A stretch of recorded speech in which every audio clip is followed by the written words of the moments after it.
1945년 2월 23일 아침, 이오지마의 화산 능선 위로 비가 억수같이 쏟아졌다. 수리밭이 산 그림자 아래, 오클라호마 출신의 한 젊은 해병대 상병이 포탄 구덩이에 웅크리고 있었는데 그의 군복은 검은 모래와 마른 피로 범벅되어 있었다. 그 주위에서는 함포 소리가 고대신의 목소리처럼 태평양을 가로질러 울려 퍼졌다. 그러나 그 순간 다른 3명의 해병대원들과 함께 땅에 몸을 바싹 붙인 채 그는 배낭에 손을 넣어 하드커버 책보다 크지 않은 작은 금속 상자를 꺼냈다. 그는 안테나를 뽑고 다이얼을 돌렸는데 갑자기 믿을 수 없게도 글렌 밀러 악단의 연주가 연기와 유황 냄새 사이로 흘러나왔다. 집에서 7,000마일 떨어진 참회서 문라이트 세레나데가 부드럽게 울려 퍼졌다. 30야드 떨어진 곳, 강화된 터널망에 숨어있던 일본군 장교가 잔망경으로 보고 있었다. 야마모토 타케시 대위는 과달카날, 타라와 사이판에서 살아남았다. 그는 미군 포병대의 엄청난 화력, 끝없이 밀려오는 항공기 편대, 아무것도 없는 곳에서 나타나는 듯한 보급품 산더미를 목격했다. 그러나 그 무엇도 20년간의 군 복무 동안 그 어떤 것도 그날 아침 그가 본 것을 대비하게 해주지는 못했다. 태평양 전쟁에서 가장 피비린내. 나는 전투 중 하나를 치르고 있는 미군 병사들이 음악을 듣고 있었다. 그들은 개인용 라디오를 전투에 가져왔다. 통신을 위한 군용 라디오가 아니라 개인용 오락기기였다. 각 병사마다 자신만의 방송인이자 화산 유리와 죽음으로 가득 찬 이 지옥 같은 풍경과는 믿을 수 없을 정도로 멀리 떨어진 세상과의 연결고리를 가지고 있었다. 야마모토는 잔망경을 내리고 터널 벽에 기대어 앉았다. 그의 주변에서 병사들은 쌀과 해초로 된 반식량으로 연명하고 있었다. 그들은 마지막 한 사람까지 싸우고 천황을 위해 명예롭게 죽고 마지막 총알이 발사될 때까지 유황과 돌로 된 이 쓸모없는 섬을 사수하라는 명령을 받았다. 그리고 그 좁은 격전지 너머에서는 적군이 재즈를 듣고 있었다.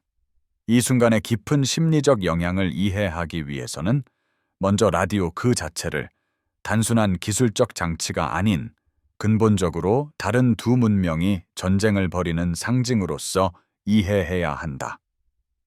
1945년 미군의 표준 보급 라디오는 부대 간 전술 통신에 사용되는 BC-61밴 핸디토키였다.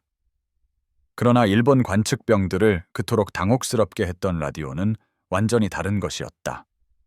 제니스, RCA, 모토로라 같은 회사에서 제조된 상업용 휴대용 라디오로 미군 병사들이 직접 구매하거나 그런 사치를 감당할 수 있는 가족들이 집에서 보내준 것이었다. 가장 인기 있는 모델은 제니스 트랜스 오세아닉이었는데 겨우 15파운드에 불과했지만 전 세계 어디에서나 단파 방송을 수신할 수 있는 미국 공학의 경이로운 작품이었다. 1942년에 $75, 오늘날의 화폐 가치로 약 $400나 했지만 수천 명의 미군 병사들이 이를 소유하고 있었다. 이것은 공식적인 군사 보급품이 아니었다.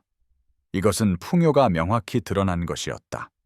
이것은 너무나 견고하고 압도적으로 생산적인 경제였기에 전쟁 중인 병사들조차도 오로지 오락과 위로를 위해 그리고 자신들이 지키려 싸우는 문명과의 심리적 연결을 유지하기 위해 존재하는 장치들을 가지고 다녔다. 일본군에는 그와 동등한 것이 없었다. 일본 제국 육군의 교리는 금욕, 정신적 순수성, 그리고 명령에 대한 절대적 복종을 강조했다. 일본군 병사의 배낭에는 쌀, 탄약, 소총, 어쩌면 천황의 사진이나 집에서 온 행운의 부적이 들어 있었다. 모든 무게는 군사적 필요성에 따라 계산되었다. 개인용 오락기기를 전투에 가져가는 개념은 비실용적일 뿐만 아니라 도덕적으로도 불쾌한 것으로 간주되었을 것이다. 이는 무사정신의 타락이자 패배를 초래하는 나약함이었다. 일본군 장교들은 어린 시절부터 무사도, 사무라이의 길의 규범으로 훈련받았다. 그들은 고대 사무라이들의 전투를 연구했고 야마모토 스네토모의 하가쿠레, 셰인에서 사무라이의 길은 죽음 속에서 발견된다고 선언한 가르침을 암기했다. 그들은 미군 병사들이 나약하고 물질주의에 부패했으며 민주주의와 개인의 자유로 인해 약해졌다고 배웠다. 그들은 야마토 정신, 일본의 혼으로 가득 찬 한 명의 일본군 병사가 10명의 미군 병사만큼의 가치가 있다고 들었다. 그리고 그들은 현실을 마주했다. 마치 도시 전체를 가지고 다니는 듯한 미군 병사들, 전장을 전기, 따뜻한 음식, 우편 배달, 그리고 그렇다. 음악까지 갖춘 전진작전 기지로 변모시키는 병사들을. 항상 음악이 있었다. 일본군 사고방식의 변화는 한 번에 일어나지 않았다. 그것은 점진적인 침식이었고 그들이 군대가 아닌 하나의 문명 전체와 싸우고 있다는 느린 깨달음이었다. 그 문명의 산업 생산력과 조직적 정교함은 그들의 가장 비관적인 예측조차 넘어섰다. 첫 균열은 1942년 말 과달칸날에서 나타났다. 이츠키 기요나오 중령은 8월에 미군 교두보에 대한 첫 주요 일본군 방역을 이끌었는데 그의 97명 전개 병력이 해병대원들을 바다로 쓸어버릴 수 있다고 확신했다. 그의 정보 장교들은 미군 병력을 2,000명, 어쩌면 그 이하로 추정했다. 그들은 빠른 승리를 예상했다. 대신 이츠키 부대는 포병, 항공 엄호, 그리고 끝없이 공급되는 탄약의 지원을 받는 1,000명 이상의 해병대원들과 맞닥뜨렸다. 그러나 일본인 생존자들을 충격에 빠뜨린 것은 단지 병력 수가 아니었다. 다른 모든 것이었다. 그들의 일기와 보고서에서 일본군 장교들은 미군 진지에 따뜻한 식사를 제공하는 야전 주방이 있다는 사실에 점점 더 경악하며 기록했다. 그들은 진짜 의사와 모르핀을 갖춘 의료시설을 가지고 있었다. 그들은 담배, 초콜릿, 커피를 가지고 있었다. 그리고 그렇다. 일부 부대에는 음악을 트는 라디오가 있었다. 전투 후 회수된 한 일본군 일기에는 이런 관찰이 기록되어 있었다. 적군은 고통받지 않는다. 전투 중에도 그들은 마치 자기 나라에 있는 것처럼 살아간다. 전쟁터에 집을 가져오는 적군을 어떻게 물리칠 수 있겠는가? 이것은 단순한 물량 우위가 아니었다. 이것은 각 국가가 전쟁 자체를 어떻게 인식하는지에 대한 근본적인 차이였다. 일본군은 고통이 전사를 정화하고 결핍이 결의를 강화하며 전투에서의 죽음이 최고의 명예라는 가정하에 움직였다. 반대로 미군은 사기 유지, 병사들을 그들이 지키는 문명과 연결시키는 것가 그 자체로 전략적 필수 요소라는 원칙에 움직였다. 1943년까지 미군은 이러한 철학을 제도화했다. 1942년에 설립된 미군 방송국 Armed Forces Radio Service은 해외 파병 군인들을 위해 특별히 고안된 프로그램을 방송했다.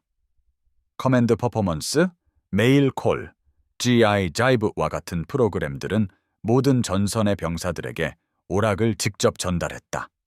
특수 서비스 부서는 전투 지역의 부대들의 추금기, 음반, 스포츠 장비, 그리고 책을 배포했다.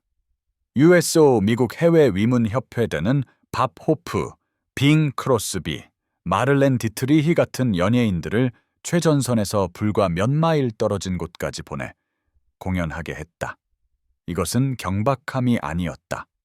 이것은 비록 적을 겨냥한 것은 아니었지만 심리전이었다. 그것은 미군 병사들에게 그들이 무엇을 위해 싸우는지, 단순히 자유와 민주주의 같은 추상적인 개념이 아니라 실제적인 미국 생활의 경험을 상기시킴으로써 그들의 전투 효율성을 유지하는 것을 목표로 했다. 음악, 오락, 작은 위안거리들, 이것들은 민주주의를 가시적으로 만든 것이었다. 야마모토 대위는 1945년에는 이를 이해하고 있었지만 그런 용어로 설명하지는 못했을 것이다. 그는 너무 많은 것을 보았고 너무 오래 살아남아서 1941년의 환상을 유지할 수 없었다. 그는 일본이 진주만을 공격했을 때의 자신감, 태평양과 동남아시아 전역에서의 초기 승리의 연속, 그리고 운명 자체가 하에 뜨는 제국을 지지하는 듯했던 의기양양한 날들을 기억했다. 그는 또한 그 자신감이 무너지기 시작한 순간을 기억했다. 1942년 6월 미드웨이 해전에서 하루 만에 일본 항공모함 4척이 침몰했던 때를 공식적인 설명은 불운, 전술적 오류, 미군의 암호 해독을 언급했다. 그러나 야마모토는 더 깊은 진실을 의심하기 시작했다. 미군이 단순히 일본 특수부대를 격파한 것이 아니라 일본의 가정과 미국의 현실 사이에 엄청난 간극을 드러냈다는 것을. 라디오는 단순히 그 간극의 가장 눈에 띄는 상징일 뿐이었다. 그러나 다른 것들도 있었다. 물질적, 조직적 우위의 압도적인 그림을 형성하는 수백 가지의 작은 세부 사항들이었다. 미군 조종사들은 격추될 경우 길을 찾을 수 있도록 안감의 실크 지도가 꿰매진 비행복을 입었다.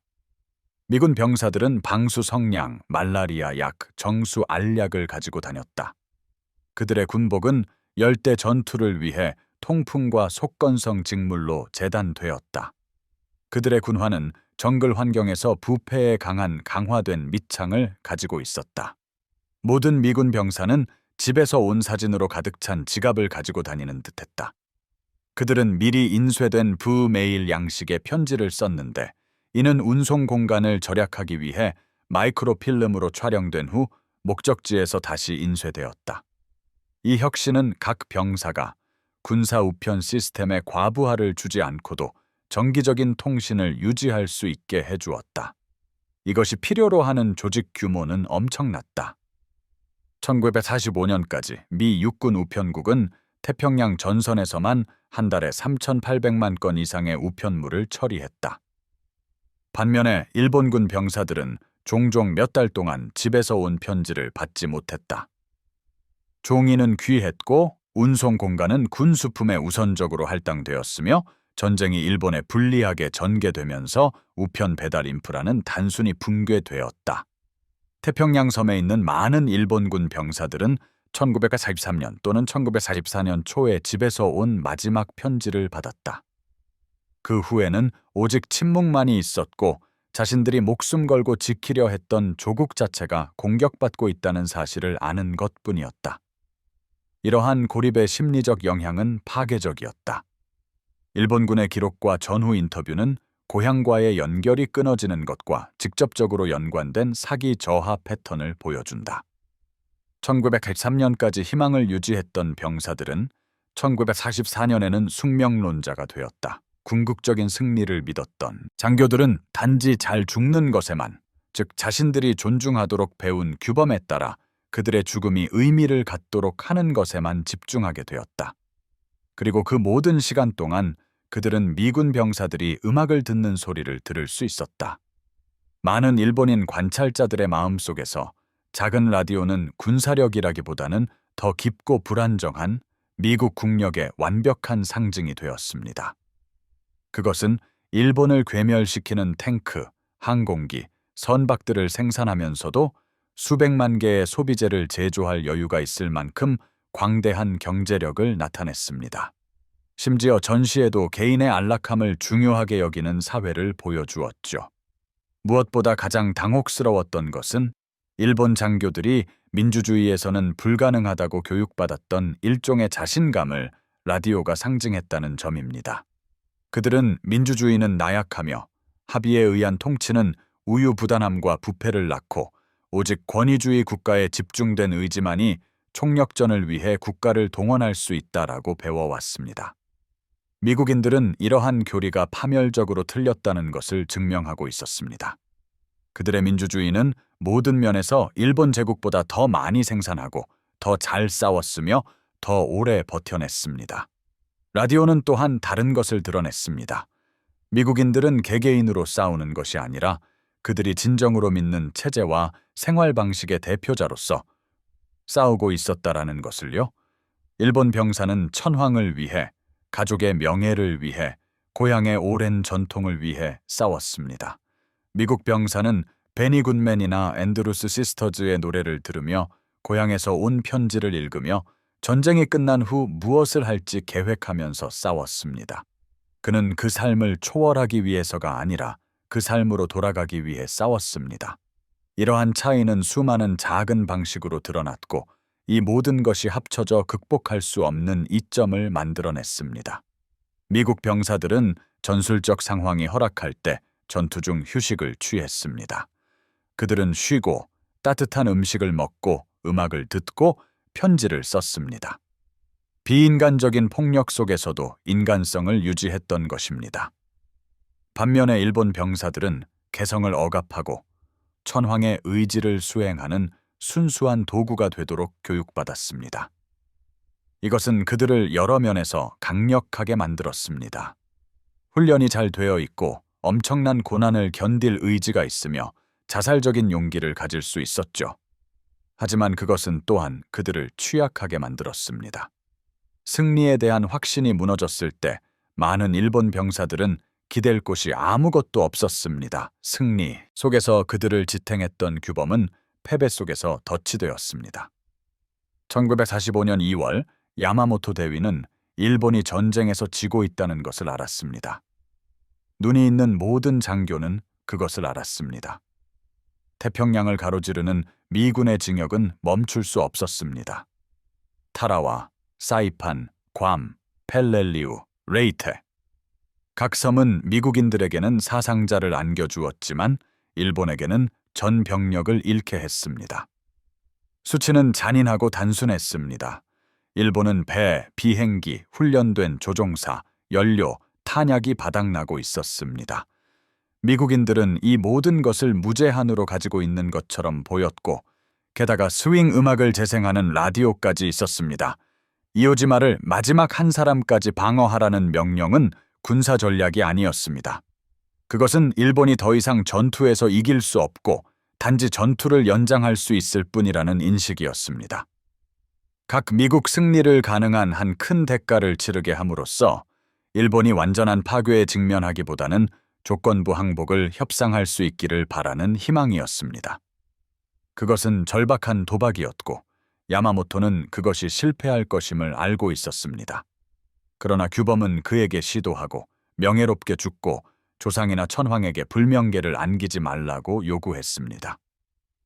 1945년 2월 28일 밤 미군이 이오지마에 대한 장악력을 강화하고 있을 때 야마모토는 그의 지휘 벙커에 앉아 일기를 썼습니다. 그것은 전투 후 회수될 수천 개의 일기 중 하나였고 역사가들에게 일본 군사 정신을 엿볼 수 있는 전례 없는 기회를 제공할 것이었습니다. 그는 일기에 오늘 잔망경으로 적을 다시 관찰했다고 썼습니다. 그들은 더 많은 보급품을 가져왔다. 완벽한 효율성으로 정리된 산더미 같은 상자들이었다. 그들이 신선한 물, 탄약, 의약품, 그리고 식량을 내리는 것을 지켜보았다. 정말 많은 식량이었다. 나는 한 병사가 캔을 따는 것을 보았다. 무엇이 들어있는지는 볼 수 없었지만 그는 마치 집에 있는 것처럼 아무렇지 않게 캔에서 바로 차가운 것을 먹었다. 그리고 그는 빈 캔을 던져버리고 담배에 불을 붙였다. 그는 거기 서서 바다를 바라보며 담배를 피웠고 근처에 있던 전우들은 라디오를 듣고 있었다. 음악, 항상 음악이었다. 무슨 곡인지 알아보려 했지만 알 수 없었다. 나는 내 병사들을 생각한다. 우리는 배급량이 4분의 1로 줄었다. 부상자들은 모르핀도 항생제도 수혈용 혈장도 없어서 죽어간다. 이 진지를 사수하라는 명령을 받았지만 무엇을 위해 사수하는 것인지 모르겠다. 미국 함대는 지평선 너머까지 펼쳐져 있다. 그들의 항공기는 하늘을 가득 채우고 있다. 그리고 그들의 병사들은 반쯤 찬 음식 캔을 버리고 음악을 듣는데 우리는 이 터널에서 굶주리고 있다. 나는 더 이상 우리가 이 전쟁에서 이길 수 있다고 믿지 않는다. 내가 정말로 믿었는지 확신할 수 없지만 나는 믿고 싶었고 그것으로 충분했다. 이제 나는 분명히 알게 되었다. 우리는 군대와 싸우는 것이 아니다. 우리는 대륙 전체의 생산 능력을 활용하고 1억 4천만 명이 하나의 목적을 위해 단결했으며 오라경 라디오를 만들면서 동시에 독일과 일본을 한꺼번에 물리칠 수 있을 만큼 충분한 무기를 제조하는 문명과 싸우고 있는 것이다. 내일 우리는 다시 싸울 것이다. 내 병사들 중 많은 수가 죽을 것이다. 아마 나도 죽을 것이다. 우리는 규범에 따라 용감하게 죽을 것이다. 하지만 라디오를 가지고 전쟁에 임하는 적에게 용기만으로 충분할까 의문이다. 야마모토는 이틀 후 미군 포격으로 전사했습니다. 그의 일기는 벙커 유적에서 발견되어 결국 미군 기록 보관소로 보내졌고 오늘날까지 태평양 전쟁의 방대한 기록 속 작은 증거물로 남아 있습니다. 이오지마 전투는 36일간 지속되었으며 약 7,000명의 미국인 전사자와 1,800명의 부상자를 냈습니다. 명에 달하는 일본 수비대 거의 전원이 전사했습니다. 항복하고 살아남은 1,100명 미만의 사람들 중 다수는 훗날 야마모토 대위가 그의 일기에 기록했던 것과 같은 심리적 혼란을 겪었다고 묘사했습니다. 그들은 미국인들과 싸우다 죽을 것을 예상했습니다. 대신 그들은 자신들이 상상조차 할 수 없었던 규모로 전쟁을 수행할 수 있는 시스템, 경제, 문명과 싸우다 죽거나 거의 죽을 뻔했습니다. 결국 라디오는 결정적인 무기가 아니었습니다. 총알을 발사하거나 폭탄을 투하하지 않았습니다. 그러나 그것은 갈등의 본질에 대한 진실을 드러냈습니다. 미국은 전멸을 막기 위해 마지막 자원까지 긁어모으는 생존 전쟁을 벌이고 있는 것이 아니었습니다. 그것은 심지어 전투 지역에서도 민간 생활의 많은 안락함과 연결고리를 유지하면서 전쟁을 수행하고 있었습니다. 이는 미국의 산업 생산 능력이 너무나 거대하여 두 가지를 동시에 할 수 있었기 때문에 가능했습니다. 전 세계 전쟁에서 승리할 만큼 충분한 무기를 생산하는 동시에 병사들의 오락과 안락함을 위한 소비재를 생산하는 것이었죠. 일본의 전략 기획은 이러한 격차를 고려하지 못했습니다. 1941년 일본 군사 기획자들은 미국의 산업 생산 능력이 일본의 대략 2배라고 추정했습니다. 실제 비율은 12대 1에 가까웠으며 전쟁이 진행될수록 격차는 더욱 벌어졌습니다. 1944년에는 미국이 한 달에 생산하는 항공기가 일본이 1년 동안 생산하는 양보다 많았습니다. 미국 조선소는 일본이 격침시킬 수 있는 속도보다 더 빠르게 새로운 항공모함을 진수하고 있었습니다. 그리고 미국 공장들은 병사들이 개인 오락기기를 최전선으로 가져갈 수 있을 만큼 충분한 라디오를 생산하고 있었습니다. 이것은 일본의 용기나 전술적 기술의 실패가 아니었습니다. 일본 병사들은 놀라운 끈기와 규율로 싸웠습니다. 그러나 용기와 규율만으로는 산업전쟁의 근본적인 산수를 극복할 수 없었습니다. 일본군은 미국의 결의가 무너지고 나약하고 민주주의로 인해 약해진 미국인들이 몇 차례의 큰 패배 후 사기가 꺾여 일본 제국을 온전하게 유지시키는 협상된 평화에 동의할 것이라고 도박을 걸었습니다. 대신 그들은 압도적인 힘으로 반격하면서도 전투 지역의 병사들에게 오락을 제공할 충분한 여유 능력을 유지하는 적을 만났습니다. 라디오는 일본 군부가 이해할 수 없었던 것을 상징했습니다. 즉, 민주주의와 풍요가 악용될 약점이 아니라 미국이 현대 총력전을 수행하고 승리할 수 있도록 독특한 능력을 부여하는 힘의 원천이라는 것이었습니다. 전쟁 후 몇 년 동안 역사가들이 일본 군사 기록을 자세히 살펴보고 생존자들을 인터뷰하면서 그들의 증언에서 일관된 패턴이 나타났습니다. 일본 장교들은 미군의 화력뿐만 아니라 미국의 병참, 조직력, 그리고 자신들이 이해할 수 없었던 병사 복지에 대한 배려에 지속적으로 충격과 경악을 표했습니다. 그들은 왜 미국인들이 더 많은 탄약이나 연료를 실을 수 있었을 바에 적재 공간을 아끼, 스포츠 장비, 아이스크림 제조기, 개인 라디오 같은 것에 낭비했는지 이해할 수 없었습니다. 그들이 깨닫지 못한 것은 미국인의 관점에서 이러한 물품들이 낭비가 아니라 장기적으로 사기와 전투 효율성을 유지하기 위한 투자였다라는 점입니다. 미군은 현대 전쟁이 물질적 우위뿐만 아니라 수개월 또는 수년간의 전투를 견뎌야 하는 병사들의 심리적 회복력을 유지하는 것이라는 점을 이해했습니다. 라디오, 음악, 우편물, 따뜻한 음식은 병사들을 그들이 보존하기 위해 싸우는 문명과 연결시켜주고, 그들이 단순히 전사가 아니라 전쟁이 끝나면 민간인 생활로 돌아갈 민주주의 시민이라는 것을 상기시켜주는 도구였습니다. 이러한 철학은 전투 지역을 넘어 확장되었습니다. 전쟁이 한창이던 1944년에 통과된 제향군인 원호법 GI빌은 참전 용사들에게 교육 혜택, 직업 훈련, 저금리 주택 대출을 약속했습니다. 내포된 메시지는 분명했습니다. 즉, 당신들은 개인의 기회와 번영을 중시하는 생활 방식을 보호하고 그 생활 방식으로 돌아가기 위해 싸우고 있다는 것이었습니다. 민주주의는 단순히 정치 체제가 아니라 물질적 풍요와 개인의 자유에 대한 약속이었습니다. 봉건적 전통과 권위주의적 계층 구조에 뿌리를 둔 일본군은 이러한 전쟁 방식을 이해할 틀이 없었습니다. 그들은 그것을 낭비적이고 퇴폐적이며 심지어 경멸할 만하다고 보았습니다. 그러나 그들은 또한 그것이 파괴적으로 효과를 발휘하는 것을 보았습니다. 미군이 압도적인 화력과 우월한 병참을 결합하여 일본의 저항을 무너뜨리며 태평양을 가로질러 섬들을 점령해 나가는 것을요. 1945년 봄 무렵 미군이 일본 본토 공격을 앞둔 마지막 교두보인 오키나와 침공을 준비하면서 일본군 지도부는 불가능한 상황에 직면했습니다. 그들은 미국과의 재래식 전쟁에서 승리할 수 없었습니다.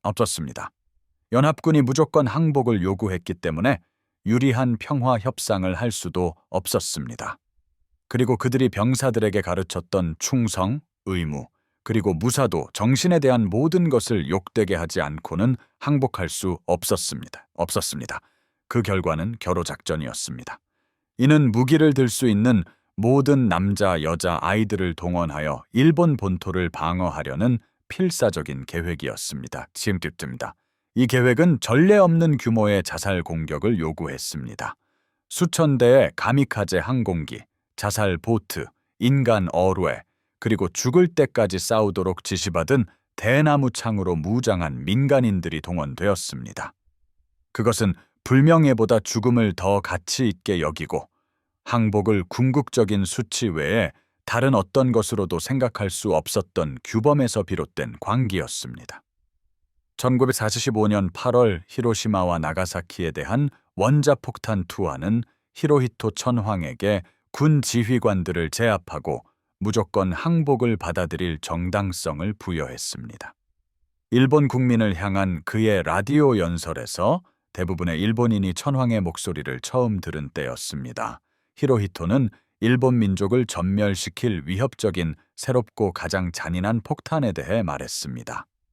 그는 소련의 선전포고, 만주상실, 재래식 폭격에 의한 일본 도시들의 파괴 또는 일본의 전쟁 지속 능력 붕괴에 대해서는 언급하지 않았습니다. 그는 원자폭탄에 초점을 맞췄는데 이는 적어도 1943년부터 명백했던 산업적, 군사적 우위를 가진 적에게 일본이 전면적으로 패배했다는 시인보다는 예측할 수 없는 기술적 돌파구에 대한 반응으로 항복을 설명할 수 있게 해주었기 때문이었습니다. 전쟁에서 살아남은 일본 장교들과 병사들에게 정신적 적응은 깊고 고통스러웠습니다. 그들은 수년, 때로는 수십 년 동안 일본의 우월성, 대동아공영권의 운명, 물질주의에 대한 정신의 필연적인 승리를 믿어왔습니다. 패배의 현실은 이러한 신념들을 산산조각냈고 세계 속 일본의 위치에 대해 그들이 배워왔던 모든 것을 근본적으로 재평가하도록 강요했습니다. 전쟁 후 수년 또는 수십 년이 지나 작성된 회고록에서 많은 일본 참전용사들은 그들이 받아들일 준비가 되지 않았던 진실을 드러내는 사소한 세부 사항들에 거듭거듭 돌아갔습니다. 즉, 라디오, 초콜릿 바, 담배, 그리고 전쟁 중에도 여유로운 풍요를 누리는 미국인들이었습니다. 이러한 세부 사항들은 그들의 전체적인 세계관의 붕괴를 의미했기 때문에 그들을 끊임없이 괴롭혔습니다. 그들은 자기 부정과 정신적 순수성이 물질적 부와 개인적 안락함을 이길 것이라고 믿었습니다. 대신 그들은 산업민주주의에 의해 활용된 물질적 부와 개인적 안락함이 용기만으로는 패배시킬 수 없는 군사력을 창조한다는 것을 발견했습니다. 전투 현장의 개인 라디오 이야기는 궁극적으로 기술에 대한 이야기가 아닙니다. 그것은 인간 본성, 사회 조직, 그리고 국가의 목적에 대한 근본적으로 다른 가정들에 의해 형성된 전쟁 중인 두 문명에 대한 이야기입니다. 일본 제국은 계층, 의무, 그리고 천황에 대한 봉사에 흡수된 집단적 정체성을 기반으로 세워졌습니다. 그것은 영광, 명예, 그리고 정신적 순수성을 약속했습니다. 그것은 절대적인 복종을 요구했고 운명을 추구하기 위해 수백만 명의 생명을 기꺼이 희생시켰습니다. 미국은 개인주의, 실용주의, 그리고 물질적 풍요의 약속을 기반으로 세워졌습니다. 그것은 시민들이 그들의 정체성을 국가에 흡수시키도록 요구하지 않았습니다. 대신 자원과 노력을 모음으로써 시민들이 전례 없는 번영과 개인적 자유의 사회를 만들 수 있다라고 약속했습니다. 미국 병사는 자신의 개성을 초월하기 위해서가 아니라 개인이자 개인으로 남을 권리, 자신의 음악을 듣고 가족에게 편지를 쓰고 전쟁 너머의 미래를 계획할 권리를 보호하기 위해 싸웠습니다. 이오지마의 화산 모래밭, 과달카날의 정글, 마닐라의 폐허, 그리고 오키나와의 동굴 속에서 이러한 차이는 수많은 작은 방식으로 나타났습니다. 참호치아하나 속에서 글렌 밀러의 음악을 들었던 미국 병사는 경솔하거나 무질서한 것이 아니었습니다. 그는 자신의 문명을 정의하는 자유를 행사하고 있었고 싸울 가치가 있는 고향과의 연결을 유지했으며 전쟁이 승리할 때까지 그를 싸우게 할 사기를 지탱하고 있었습니다.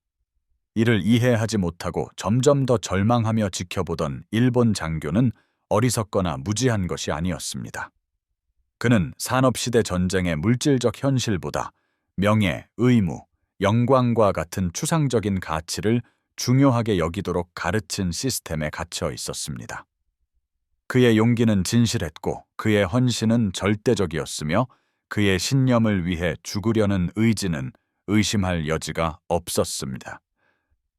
그러나 용기와 헌신은 영토 확장을 위해 싸우는 권위주의 제국과 전쟁터에서 음악을 들을 자유를 포함하는 생활 방식을 보존하기 위해 싸우는 대륙 민주주의 국가 사이에 근본적인 불일치를 극복할 수 없었습니다.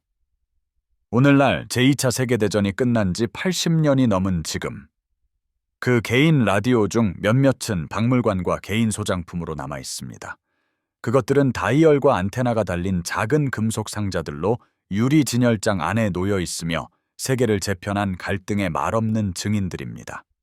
박물관 안내판은 그것들을 1940년대 소비자 전자기기의 예시로 설명하며 주파수 범위, 배터리 종류, 제조 세부 사항 등을 언급합니다. 그러나 그 라디오들은 결코 단순한 전자기기가 아니었습니다. 그것들은 휴대 가능한 민주주의였고 발현된 풍요였으며 전투에 가지고 갈 수 있는 형태로 번역된 자유였습니다.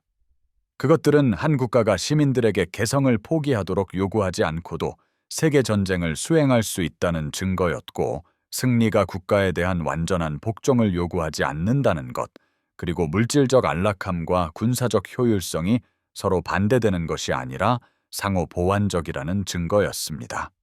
태평양 전투의 살육 속에서 미국 병사들이 음악을 듣는 것을 믿을 수 없다는 듯이 바라보던 일본 장교들은 다른 종류의 힘의 승리를 목격하고 있었습니다. 그것은 단지 산업 생산력이나 군사력의 힘이 아니라 시민을 신뢰하고 그들의 사기를 소중히 여기며 고향과의 연결을 유지하는 것이 사치가 아니라 전략적 필수 요소임을 이해하는 시스템의 힘이었습니다. 결국 그것이 모든 것 중 가장 파괴적인 무기였을지도 모릅니다. 항공모함이나 원자폭탄 또는 미국의 거대한 산업 역량이 아니라 자신이 무엇을 위해 싸우는지 기억하는 병사들이 어떻게 죽어야 하는지 지시받은 병사들보다 항상 더 잘 싸울 것이라는 단순한 인식 말입니다. 태평양 참회서 스윙 음악을 재생하는 라디오는 단순한 오락 그 이상이었습니다. 그것은 약속이었고 상기시키는 것이었으며 민주주의를 제국과 풍요를 결핍과 자유를 노예 상태와 구분짓는 모든 것의 상징이었습니다. 그리고 그 인식 속에는 비록 고통스럽고 다른 규범 아래 성장한 이들에게는 아무리 이해하기 어려울지라도 전후 세계를 재편할 진실이 담겨 있었습니다. 즉, 미래는 희생 자체를 요구하는 자들이 아니라 모든 개인이 살고 희망하고 음악을 듣고 자신의 길을 선택할 권리를 보존하기 위해 싸운 자들에게 속한다는 진실 말입니다. 전쟁 중에도, 특히 전쟁 중에는 라디오는 계급을 알지 못했고 제국을 인식하지 않았습니다. 그것은 그저 계속 재생되었고 수천 마일 떨어진 고향의 작은 목소리가 화산섬으로 전달되어 그곳에서 사람들이 죽어 다른 이들이 내일을 꿈꿀 자유를 지킬 수 있게 했습니다.